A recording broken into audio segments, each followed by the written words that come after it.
Ito po ang inyong abang lingkod, Congressman Manik Manaog from the Lakas Tama Party at your self-service. Ay siya, ay hindi rin lang naman pinatutupad ng COMELEC yung mga rules and regulations nila diyan sa campaign. Apo, ay di ako'y makikisabay na sa mga senador at mga iba pa diyan sa kanilang early campaigning. Ay siya, gusto ko rin ako ang unang makipag-usap sa ating pinakabagong henerasyon, ang Gen B. Ayan, Gen B. Kumusta kayo diyan, Gen B? Isa, ang unang gusto kong talakayin ay tungkol dito sa madalas ibulong sa akin ni General Luna. Ang sabi niya, ang problema ng Pilipino ay hindi naman komunismo. Hindi naman yan militarismo, hindi Amerikanismo, kundi tayo mismo. Ayan. Bakit ba nagkagayaan na utak alipin tayo? Ayan ang problema. Ay siya, ayan ang mga una kong gustong sagutin dito sa ating talakayang ito. Palagay ko, ang walang dapat sisingin, iba diyan, kundi ang mga Amerikano. Aba, ay sila nagturo sa atin na maganda daw yung democracy. It is a government of the people, for the people, and by the people. O yun, kadali nating natuto. Of the people, i-off mo ang tao. Huwag mo silang pakinggan. Off nga Para, tapos, for the people. For the people. O gawin mo silang mahirap. Dapat hindi sila yumaman. Lagi silang mahirap para madaling to buy the people. Dibilhin mo sila. Ay, kung sila ay dibilhin mo. Ayun ang democracy na natutuhan natin. Aba, ay kadali nating matuto dahil magaling magturo ang Amerikano. Ay siya, kaya po ang takbo ng ating kampanyang ito na early campaigning ng Lakas Tama Party. Bakit ba lakas tama? Aba, ang lakas ng tama namin para sa pagmamahal sa bayan. Ang lakas ng tama namin para sa tama. Ay siya, aalamin natin lahat ng mga problema at siyempre gagawin natin ng solusyon ang mga problema. Abangan ninyo ang ating radikal na plataforma ng Lakas Tama Party. Abangan, itutuloy. Ayon mga kababayan, pakinggan naman natin yung sinasabi ng mga banateros na pinagtutulungan na umano ang ating Tatay Digong dito sa mga sinasabi nilang puklawan, dilawan at saka pinklawan. Kumbaga, nagsasama-sama na ang mga ito para durugin ang ating Tatay Digong Duterte. Pero ito, pakinggan natin mga kababayan ko. Kung kailan tumanda si PRRD sa pagiging abogado, ngayon pa nyo pagagawin yan.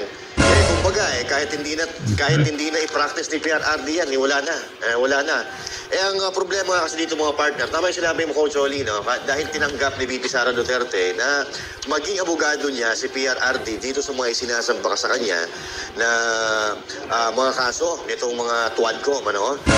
So, ito ay, ang nakikita natin dito, syempre si PRRD ay parang tumanda na ito sa karanasan bilang mayor, bilang prosecutor, bilang presidente. So ibig sabihin, malawak ang kaalaman ni PRRD at dahil nga ito ay magiging abogado ni VP Sara Duterte, medyo nanginginig na ang mga wet packs itong mga kalaban. Kaya ngayon, ito malabo itong mangyari pero gagawin nila, no? They will do anything that they can, everything that they can to para siraan ang mga Duterte, para mapabagsak ang mga Duterte. So, wala silang kumbaga, hindi na nila iniisip kung ito ba ay magiging effective o hindi. So basta sila try until mapapagsak nila ang mga Dutertes. Pero sa akin, mga partners, no, at ngayon nakikita natin na nagtutulong-tulong na sila, mga dilawan, mga pulawan, mga mga painklaw.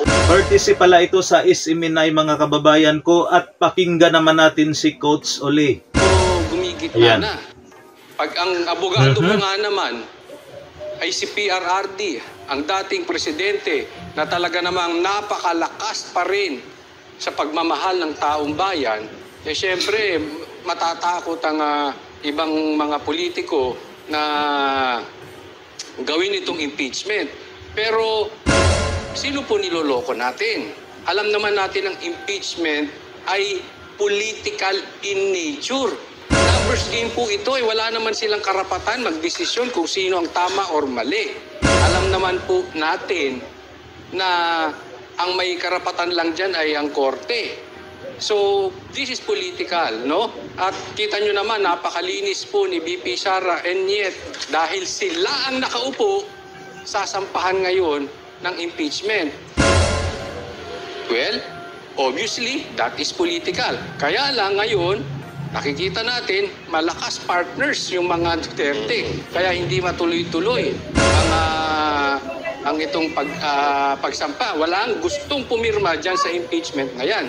So, naggagahol sila. Ang talagang tumutulak lang dyan yung mga dilawan, dating NPA. Alam naman natin yung mga komunista. Pero ngayon, wala. Sa hanay nila ng mga pula, eh talagang natatakot sila. Ultimo yung Quadcom, medyo gumigit na. Isipin ninyo ang isang fake news na traffic sa Davao, pinaka-traffic sa buong Pilipinas, ang Davao ay sinasakyan nila. Pero maya-maya pag-uusapan natin yan mga partners. Unahin muna natin itong patungkol dito sa pag-disbar kay PRRD. kay PRRD. Kay former President Rodrigo Roa Duterte. Isipin mo kung kailan nga partners tumanda si PRRD, saka pa siya pinapadisbar. Ito ay final na itong mga pamilya nung biktima raw ng EJK. Dahil sa ethical standards at syempre involved dito yung human rights group. Ito na naman yung mga human rights. Lagi nilang pinagtatanggol itong mga napatay di umano ng EJK. Hindi nila tinitingnan ilan ba ang ginahasa, ilan ba ang napatay, ilang pamilya ang sinira nitong mga adik na to. So, dito sila ngayon na-focus. Pero alam nyo, sa aking tingin dito, ang talagang habol nila dito ay para hindi makarepresent si PRRD as the counsel, one of the counsel ni VP Sara patungkol dito sa impeachment. Naalala natin, di ba? Tinanggap ni VP Sara ang alok. Ayun na, kayo mga dilawan, mga pinklawan, pulawan, sige magsama-sama kayo. Pero walang maniniwala po sa inyo na matatalo nyo ang mga Duterte. So yun lang ang masasabi ko, mga kadugong palaban.